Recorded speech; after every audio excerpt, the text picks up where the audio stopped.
सरकार के द्वारा और कई सारे ऐसे प्रोग्राम, कई सारे ऐसे प्लान बनाए जाते हैं जिससे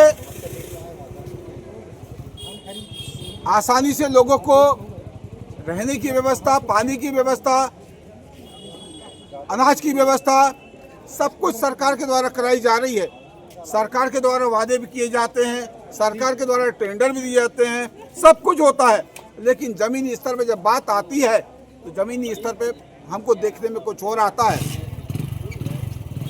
सरकार पट्टे भी आवंटित कर रही है, पट्टे दे रही है, लेकिन इस सब की आड़ में बहुत सारे लोग सरकारी ज़मीन में कब्जा करके उस ज़मीन को बेचने का काम कर रहे हैं। मतलब कुल मिला के भू माफिया का काम कर रहे हैं, व्यापार कर रहे हैं।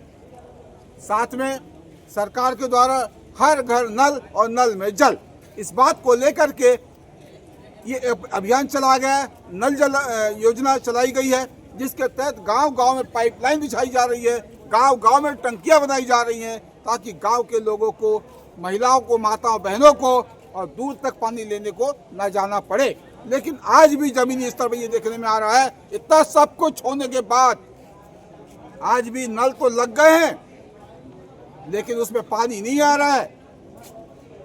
ये एक छोटा मोटा नहीं, बहुत बड़ा भ्रष्टाचार है, जो आप यदि ग्रामीण क्षेत्र में जाएंगे तो ग्रामीण क्षेत्र में आप स्पष्ट तौर पे पाएंगे। लेकिन इसके खिलाफ ना जांच करने के लिए ना कोई प्रशासन का जाता है और ना कोई सरकार का कोई नुमाइंदा कोई आता है। इन्हीं सब बात को लेकर के हमारे साथ में ठाकुर साहब आए हैं, ये आपको बताएंगे क्या कुछ जानकारी है, बताइए सर। मैं ग्राम पंचायत पलारी, जो शहर से 5 किलोमीटर दूर है, बरघाट रोड में, वहाँ पे उप सरपंच हूँ। मैं लगातार प्रशासन को पंचायत के माध्यम से ये जानकारी देता रहा हूँ कि यह सरकारी ज़मीनों में अतिक्रमण हो रहा है और कुछ ऐसे लोग जो पैसे कमाने के लिए जो शहर में भी रह रहे हैं और यहाँ पे भी रह रहे हैं, वो कब्जा करके मकानों को वहाँ पे ज़मीन बेच रहे हैं। और हमारे द्वारा लगातार प्रशासन को शिकायत की गई, मगर सिर्फ होता क्या है कि वहाँ से बेदखली के आदेश हो जाते हैं और उसके बाद कोई कार्रवाई नहीं होती। ये लगातार 3-4 सालों से चला आ रहा है और कब्जे तो लगातार होते ही जा रहे हैं, और जिसके कारण वहाँ की जनसंख्या भी बढ़ते जा रही है और वो फिर पूरी मांग करते हैं, पानी चाहिए, ये बिजली चाहिए, फलाना चाहिए, तो उनको देने में काफ़ी समस्या होती है।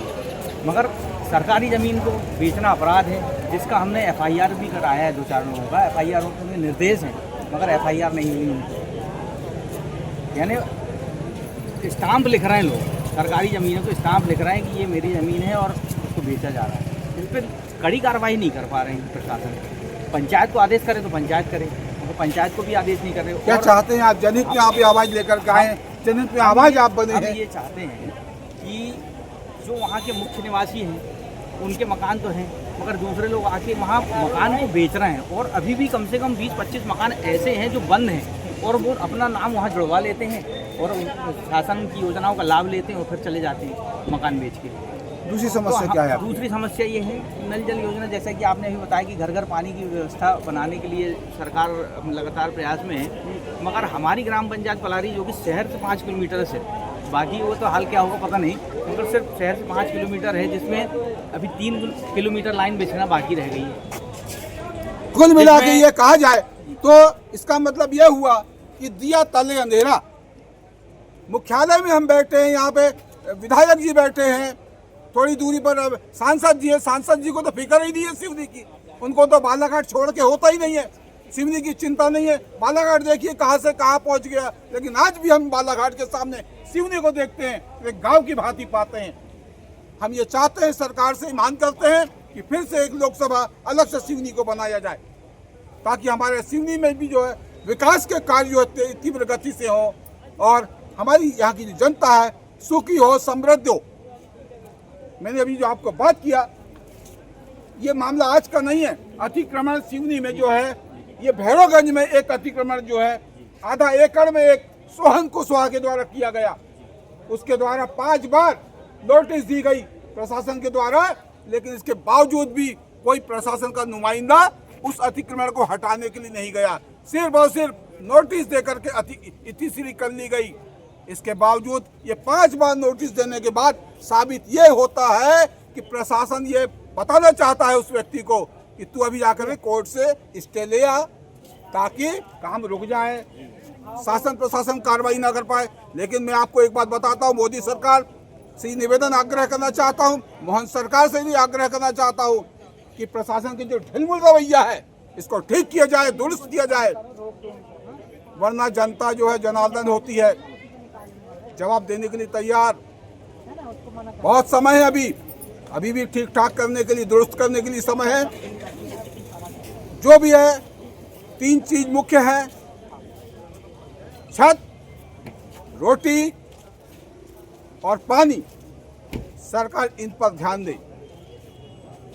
तो पानी आने वाले समय में जो पानी की जो गर्मी में है ना, बहुत भारी समस्या आने वाली है। इसलिए मैं सरकार से निवेदन कर रहा हूँ, प्रशासनिक लोगों से निवेदन कर रहा हूँ कि जहाँ पे अभी पाइपलाइन बिछाना बाकी रह गया है, मुख्य गांव जहाँ पलारी है, गोदाम मोहल्ला हमारा एक मोहल्ला है, उसमें आधे में आपने पाइपलाइन बिछाए, आधे में पाइपलाइन बिछाए नहीं है, जिसमें 30 लोगों को पानी मिलता है, 30 लोग नाराज हैं। तो मैं निवेदन करूँगा प्रशासन से कि कोई ऐसी स्थिति ना बने, आंदोलन की स्थिति ना बने आने वाले समय में।